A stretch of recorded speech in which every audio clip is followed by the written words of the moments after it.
Ակնհայտ է, որ եկեղեցու դեմ հարձակումը Ադրբեջանից պատվիրված է, Ադրբեջանի հետ համակարգված է, Նիկոլը ընտրել է պարզապես ամենաստոր տարբերակը մտնել անկողին,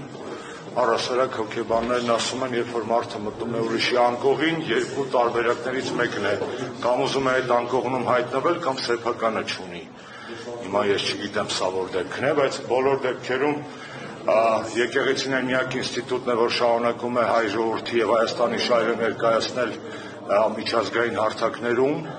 վեհափառը և մյուս սրբազանները այդ գործողությունները իրականացնում են դրսում, Նիկոլը նաև այս հարվածն է հասցնում հայկական պայքարին, ես խնդրում եմ բոլոր այն մարդկանց, որոնք երբևէ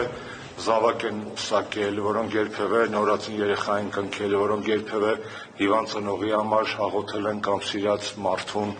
փրկելու համար են դիմել Աստծուն կամ ուղարկավորել են իրենց հարազատներին և եկեղեցում գոնե մեկ անգամ սրտաբուխ աղոթք են ասել, ոտքի կանգնել ի պաշտպանություն առաքելական Սուրբ եկեղեցու և վեհափառ Տիրոջը։ Դա համաժողովրդական պայքար է և սա մեր պայքարն է, որքան շատերը մտածում են, որ եկեղեցին պետք է ավելի կոշտ լինի, ես կարծում եմ, որ ժողովուրդը պետք է ավելի համախմբված լինի, բոլոր նրանք, ովքեր գոնե մեկ անգամ դիմել են Աստծուն, իրականում բաց սրտով պարտավոր են կանգնել եկեղեցու կողքին։